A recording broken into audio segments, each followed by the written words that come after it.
Hello everybody, it's your boy the Almighty One coming at you with a video today based on today's games. And two games happened yesterday I didn't get a chance to see. Let me go ahead and get right back into it. Before I do get into the game, before today's game, the Philadelphia Eagles at Baltimore, don't forget to comment, like, share, subscribe to the video. Please let me know what you think after the video is complete, and please smash the likes. Okay, let's go ahead and begin. Okay, the New York Giants and Detroit Lions played yesterday. The New York Giants won the game 14-3 against Detroit, and the statistics are, let me see. Well, actually, the New York Giants, the Lions struck the first blow in the first quarter with 3. The Giants came back in the second half, the second quarter, with 14. None of the teams scored in the third or fourth quarters. I'm assuming that they probably put some backups in those games in the last 2 quarters of their game, or should I say second half for that matter. And the same could be said for the Detroit Lions. They probably done the same thing. But the way they're saying it is that let me see. Let me get a good statistic on the game and let you guys know what happened. It says Drew Lock suffered an injury against it. It said Drew Lock in his debut with the New York Giants, he hurt himself. They're not exactly sure what the injury was, but they said that after he scrambled, after being sacked while looking to scramble, he landed awkwardly on the turf, as it looked like it was favoring his left side. And before leaving the game, before leaving the game, Locke went 4 of 10 for 17 yards in an interception. Fortunately, Joe Gowen, whoever his name is, had an interview, and that Locke said Locke is okay and could return to the game. And then they said Neighbors and Hyatt played. They said the Giants elected to play both Malik Neighbors and Jaden Hyatt. You got to remember, Jaden Hyatt played with the Tennessee Volunteers last season before going into the draft, and Malik Neighbors, the Giants' first-round draft pick. And said both of the guys were non-factors in their course in action. Neighbors, the Giants' first-round pick, like I stated, was not targeted, although there were a few occasions where he was open and could have made a play. Hyatt recorded 1 reception that didn't result in any yardage. Wow. Eric Gray says he put together a strong overhaul performance as he battled for a spot on New York Giants 53-man roster. They say he had 4 carries for 52 yards and two scores. That what gave him the scores. And they said Giants have a promising run game, but we'll see when the Giants play the Eagles. Back-to-back games, we'll see what happened there. They say he had a 48-yard run that followed with a 1-yard score later in the second quarter. Hold on for a minute. Sorry, I'm at work, y'all. You can see, but the light keep going out, so that's one reason why I'm gonna be doing this time to time until I finish the video. They say it's here relieving Drew Lock with DeVito, the guy who had plenty of playing action last season because of the injury to the quarterback they signed to a long-term contract, who looking more like a bust. They say he had 8 for 15 passes for 92 yards. They say he made some timely throws from the Giants' 2 touchdown drives. And Dante Miller saw a good amount of action, as in the second half he had 12 carries for 63 yards. Darren Beavers led the Giants defense with 5 tackles, 3 solo, including tackle for loss. I say who says I'm not worried about who didn't play. Okay, now that's the New York Giants, our divisional rivals. And the Detroit Lions, I'm not exactly sure, but they didn't stay. Hold on, let me see the statistics on the Giants. Here we go. Hooker, I guess Hooker is from. It says Nate Suttonfield had 13. He was 13 or 24 for 96 yards. Average was 7.4. Interception. He got sacked 4 times apparently. And Hooker, T.J. Hooker, I'm not talking about T.J. Hooker, Hendon Hooker, I think that's his name. He's a former volunteer as well. He had 5 of 9 for 36 yards, a 7.2 yard score. He threw for no touchdown, no INTs. So Suttonfield was 46.5, and Hooker was 65.0%. So that basically not bad. The rushing for Hooker, Valkey, Sutfield, Knight, Reynolds, Funk, and Jefferson. These are the guys that had the rushing attempts. Hooker 4 for 34. Valkey, whatever his name is, 4 for 29. Suttonfield 3 for 14. Knight had 6 for 12. Reynolds had 4 for 11. Funk had 4 for 9, and Jefferson had 5 for 9. Receiving, not much there, from what I can see. Williams had 35 on 4 receptions. One reception. Peoples had 1 for 26 yards. Green had 3 for 13 yards. McHale had 1 for 1 yard. Knight had 3 for 2. Heath, the tight end, had 1 for 1. Zestra had 1 for 1. Alexander had 3 for 1. I'm sorry, I 3 for 1. 1 for 5. I'm sorry, 1 for 5. Davis had 1 for 5. Kennedy had 1 for 4. Calhoun had 1 for 2. And Funk, Fountain, and Reynolds are each 0, 0, 0, 0, 0, 0. So kick return, 2 for 56 yards. That's for Williams, and Alexander had 1 for 20 yards. The defense, now okay, this is my favorite part of here. There's a lot of guys here, y'all, so bear with me. I'm gonna name all the players, and I'm gonna go by what they did for stack wise. We had Agood, Gilbert, Martin, Jefferson, Moore, Joseph, Norris, Reeves, Hatton, Lynn, Dorsey, Houston, Neiman, you get that Neiman, Ukwu, which you spell UKW, Ukwu, whatever they pronounce. I think I butchered his name.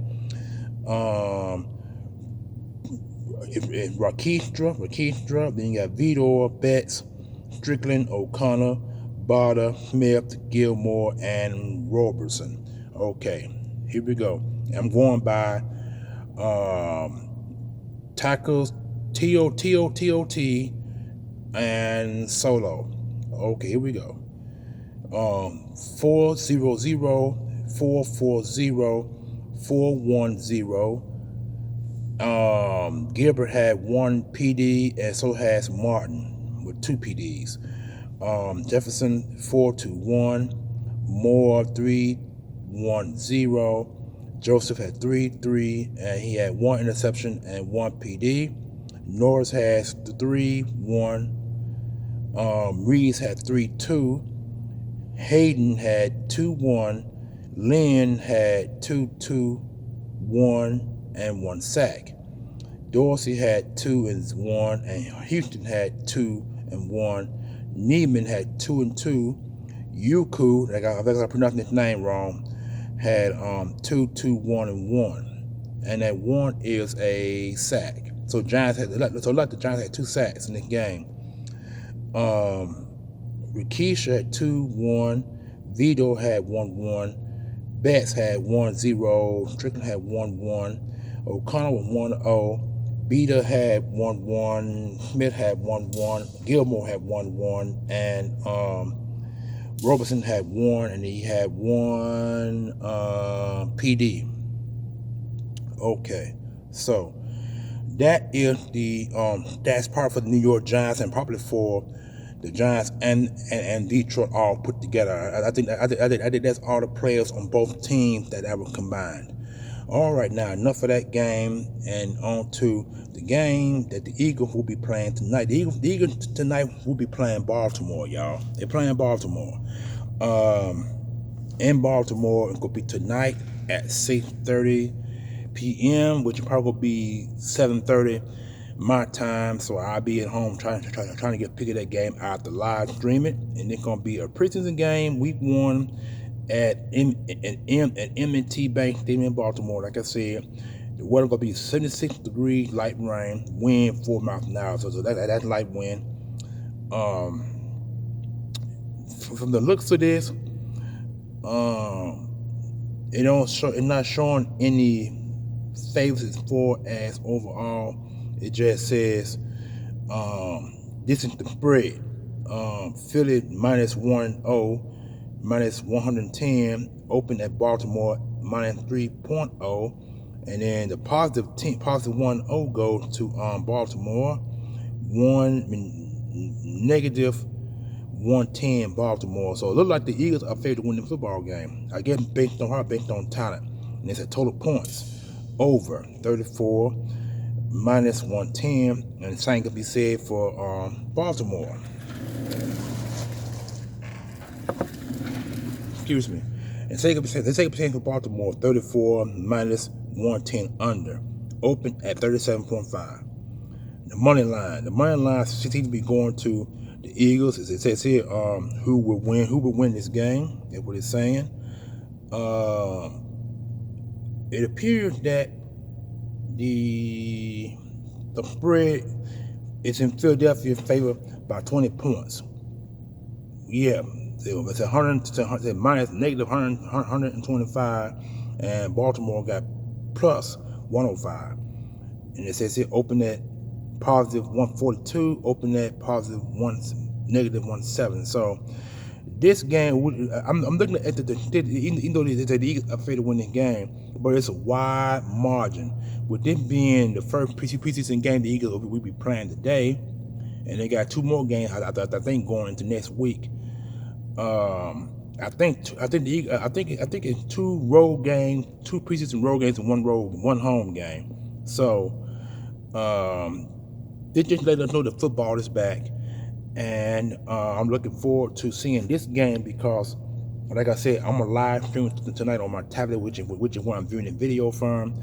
And the most important thing about it is there's no noise at the job. So I'm doing this because I got to work early, so that's one reason why the lights they're going out. Just no one running forklifts and jacks and stuff in my line of duty when I'm at work. But back to this here. This could be an amazing preseason game because we got some new players on the Eagles line, in particular Saquon Barkley. The Eagles also signed a couple of free agents they brought in, but the top free agent is going to be Saquon Barkley. The eye going to be on him this beginning of the season. Who the Eagles will be playing in the preseason game, no one knows at this time because I didn't even find out more about that. I don't think the Eagles are going to know who they're going to play in tonight's game, so we will don't know about that. Wow. Cup of joe, y'all. Cup of joe. But anyway, as I was saying, we really don't know what's going to go on there. So anyway, but overall, whatever the Eagles do, I'm looking forward to seeing it. I can't wait for the game to begin. Like I said, they had 2 preseason games yesterday. The Detroit Lions and the Giants play. And I think, I'm trying to figure who that played. I didn't get the other statistic. I didn't read that one because they take the more video long enough to do. Then the Carolina game, Carolina and New England played. Carolina, New England won the game 17-3 in New England. So overall, this is like I said, I'm not gonna read none of that either because it's the fact that, well, you know what? Yeah, man, why not? I'm not going to give you some statistics on certain parts of the game, but not everything. Like I said, Patriots won 17-3. From the rest of this first quarter, no team scored. New England scored in the second quarter. The second half, no one scored. In the fourth quarter, the Panthers only scored 3, and the Patriots scored 10 points in the fourth quarter of that game, which led the game to 17-3 win against for them. And so, like I said, that's gonna be it. That's all I'm gonna say on that. If you guys watched the game, you know who it was. You know how it ended. But it says here, the 2 passing quarterbacks, Palmer had 11 for 21, 86 yards, and Luton had 709 for 36 yards, and the average each was 7.8 and 5.4. No touchdowns go up, but Palmer did get sacked 5 times in that game. So New England basically defense, they trying to get everything back going. I will get to the other stats of the game, receiving and rushing, but I'm not gonna do all that because I ain't got that kind of time. I just want to give y'all guys that part of the statistics of that game. But man, I can just tell you this: I am so glad that football is finally rearing its beautiful head again in this yesterday 2 games that were played. Like I said, I didn't even know. If I did, I would have watched those 2 games and probably would have made a video last night, but I'm glad I didn't. I'm glad I decided to make it now at work where there's no noise, no nothing talking. Just me talking, you hearing my voice. It is so quiet this morning. That's one reason why I like it. But next 10 minutes, it will be some folks rolling up in here. Because it's 6:51 my time, probably 5:51 y'all time or 7:51 y'all time, depending on where you're from in part of the United States. But man,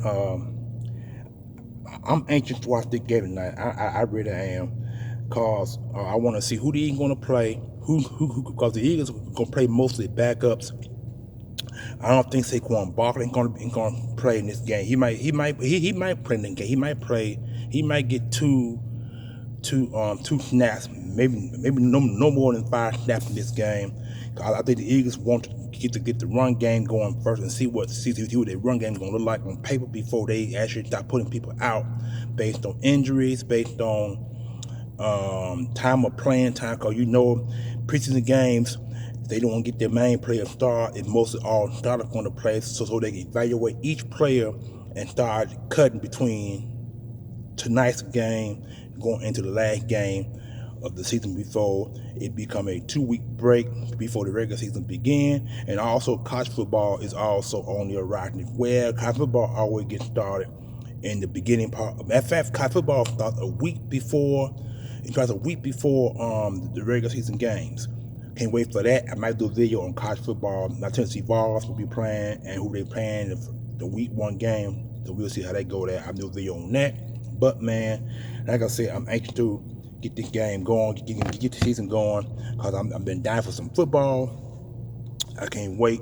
I got a couple of jerseys that I'm trying to also get ordered. But other than that, hope you guys enjoy your Friday. Give me a like. Don't forget to hit the subscribe button, hit the notification bell on top when the video comes from me to you guys for your enjoying pleasure. And please comment and let me know what you guys think about tonight's game at Baltimore. Who's going to win? Who's going to lose?